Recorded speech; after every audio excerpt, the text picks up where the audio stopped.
Inyong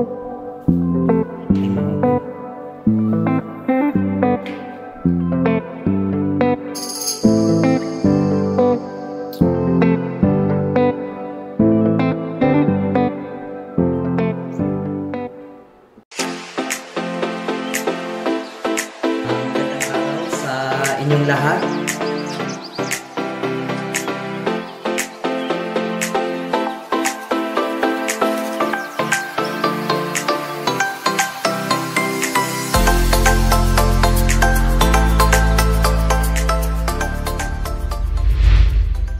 Magandang araw sa inyong lahat at narito naman po tayo sa ating After Class Podcast with Sir Cune.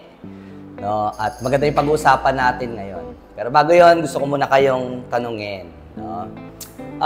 Paano nyo ba sinisimulan yung araw ninyo? Yan. Pagka gumising ba kayo, excited ba kayo? Mabigat ba yung pakiramdam ninyo? No? Or ayaw nyo pang bumangon? No? So ngayon ay parang nasa 8 AM na, Saturday. No? At diba, pagka may pasok sa school, parang 5 o'clock AM pa lang ay nagpe-prepare na. Pero ngayon ay weekends, no? And paano ba natin ini-start talaga yung mga araw natin? No? Hindi lang pagka-weekends, kundi yung pang-araw-araw natin, no? Actually ako, paano ko ba ini-start yung araw ko?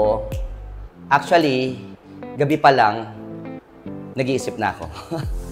No? Pinaplano ko na at least a day before, no? Iniisip ko na bago matulog, ano ba yung gagawin ko kinabukasan, no? At kung kaya ko pa, iniisip ko pa kung ano pa yung gagawin ko sa mga susunod pang mga araw. Kaya yung topic natin for today is about planning, no? Yung mga disadvantages and advantages of planning, no? Ng paghahanda. Okay? So, ano ba yung planning? Bakit ba tayo nagpaplano? No? Kayo ho ba ay nagpaplano sa buhay? O kayo ba yung mga taong bahala na si Batman? No? Kung anong mangyari kung mangyari, so be it. No? Ika nga. No? O kayo yung mga tao talagang nagbibigay ng oras para magplano sa buhay. No? Pag sinabi nating planning, these are actions, no? Mga arranged actions. So, nag-iisip tayo ng mga pwede nating gawin in order to achieve our necessary goals, no? Para makamit natin yung mga gusto natin sa buhay. Kaya una, syempre, may gusto tayo sa buhay. Lahat naman ng tao may gusto sa buhay, no? Tawag natin doon mga goals. Ano ba yung mga goals nyo sa buhay? No? Mga dreams, aspirations, no?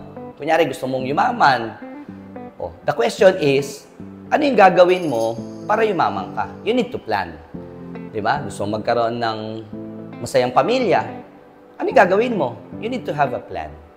No? Kaya yung planning, these are arranged actions para makamit natin yung mga goals natin sa buhay. No? Kami po mga teachers, meron pong mga requirements sa amin na napakahalaga. No? Ang tawag ho dito ay yung lesson plan or learning plan. No? Kaya mga teachers dyan na nanonood, no? Sa mga kasamahan ko sa Holy Trinity Academy at sa lahat ng mga teachers, ng mga kaibigan at kakilala ko, no? Alam natin kung gaano kahirap gumawa ng learning plan. No? Pero alam nyo, yung mga lesson plan, minsan nga mas matagal pang gumawa kaysa sa execution. Di ba? Minsan, i-execute mo isang lesson in an hour. Pero pag pinlano mo to, minsan, umaabot sa 3 oras o higit pa. No? Naalala ko noon, no? May prof ako, sabi niya gano'n. Yung learning plan is just a plan. Not necessarily, kailangan 100% kung ano nakasuot sa lesson plan mo, yun ang gagawin mo. It's just a plan. Sabi niya nga gano'n eh. Baka mamaya pagkagising mo, bigla ka may naisip na mas maganda or may idadagdag ka na hindi mo naman naisulat sa lesson plan. So, gawin mo yon. Pero, ano lang yung maganda dito? Iba pa rin talaga yung meron kang learning plan or lesson plan. So, simulan muna natin to. No? Baka meron dyan mga hindi pa rin mahilig magplano sa buhay, no? Basta na lang gigising, tapos hindi alam kung ano yung gagawin, no? Maghihintay, depende sa mood, no? Ano bang gusto niyang gawin? Gusto niya bang mag-aral? Gusto niya mag-exercise? Or gusto niya matulog ulit? Or magse-cellphone na lang? No?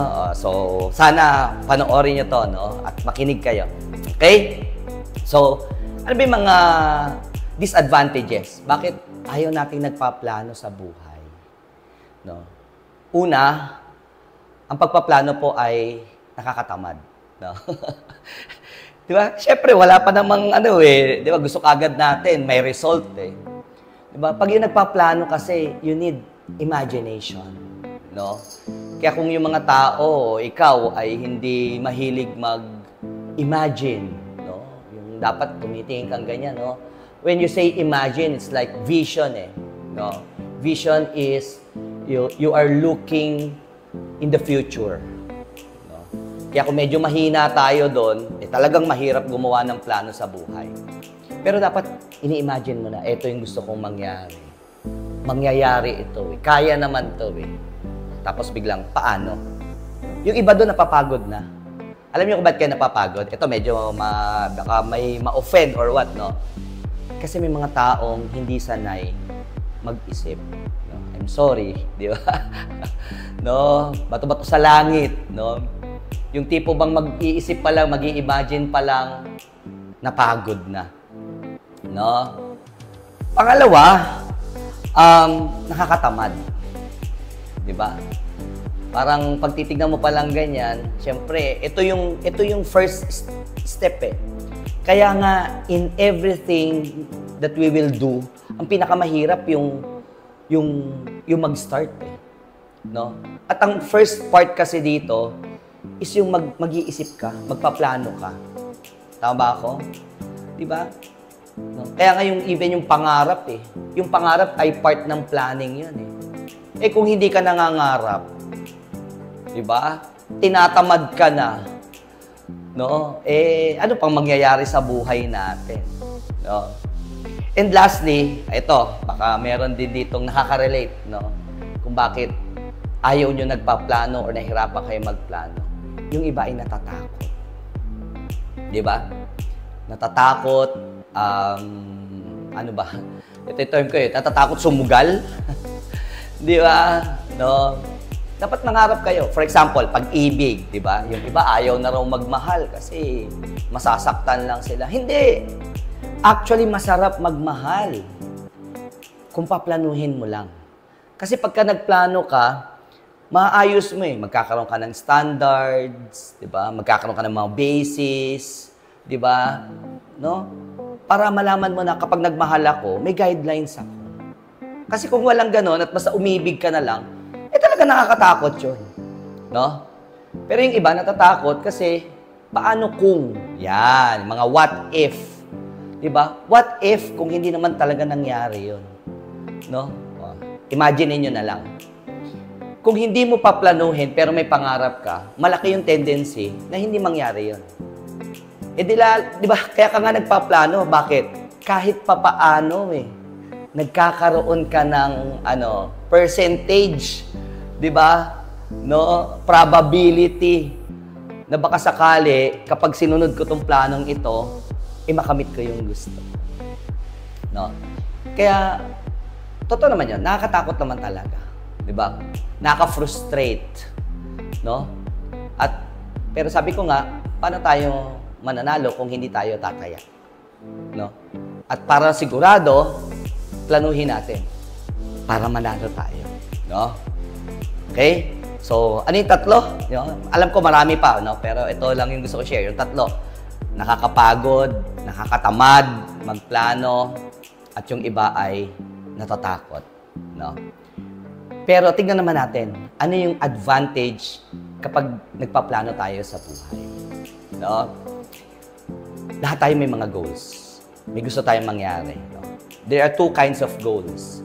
No? Yung first part, ito yung mga tinatawag na mga short-term goals or tinatawag nating minor goals. Yung pangalawa naman, yung major goals or long-term goals. Yung mga short-term goals, ito yung mga pwede nating makamit in a short span of time. Di ba? Yung medyo pumayat muna ng konti, makabawas ng timbang, makapasa sa quiz. Di ba? These are short-term goals. Pero pag sabi natin mga long-term goals, ito yung mga career, mga vocation, yung buhay na gusto mo, 10 years from now. Ito yung mga major goals. No? And gusto natin makamit to. No? Lahat naman ng mga plano natin ay magaganda. At gusto nating makamit ito. Kaya nga, ang isa sa pinakamagandang way na gagawin natin is magplano. So, meron lang ako tatlong isi-share, no, na advantages or halaga ng pagkakaroon ng pagpaplano sa buhay. At pwede kayong magdagdag, no? Pwede kayong mag-comment kung sa tingin nyo ay meron pa kayong may dadagdag dito sa tatlo ni Sir Conet, no? Una, it brings us to where we want to go or where we want to be. Diba? Kapag nagplano tayo, dinadala niya tayo kung saan natin gustong mapunta. Dinadala nila tayo kung paano natin gustong mangyari. No? Kaya ako, masaya akong pumapasok sa classroom eh. Bakit? Kasi alam ko kung ano yung gagawin. No? Papasok pa lang ako sa classroom, alam ko na kung paano ko i-end yung klase ko. Hindi lang yon. Monday pa lang, alam ko na kung paano ko i-discuss yung lesson ko on that week. Imagine? So, matatakot ba akong pumasok sa classroom ko? Hindi. No? Alam ng mga estudyante ko yan. Tama ako? Simula pa lang. Kulang nga yung isang oras para, di ba, magkwentuhan tayo. Bakit? Kasi alam ko kung ano yung mangyayari na eh. At hindi lang yon. Kung alam mo kung ano yung mangyayari sa buong taon, school year, dahil naiplano mo na first quarter, second quarter, third quarter, fourth quarter, doon pa lang alam mo na yung mga topic. Kinalala ko, sabi ko sa mga estudyante ko, sa third quarter, magandang discussion. We will talk about family. We will talk about love. Imagine, nag-o-orientation pa lang ako. Sinasabi ko na, sa third quarter, maganda yung topic. Di ba? Kaya, bakit ko nasasabi yon? Kasi naiplano ko na eh. Di ba? Meron na ako mga learning plans na naka-ready. At na-imagine ko na rin kung paano ko siya i-execute. No?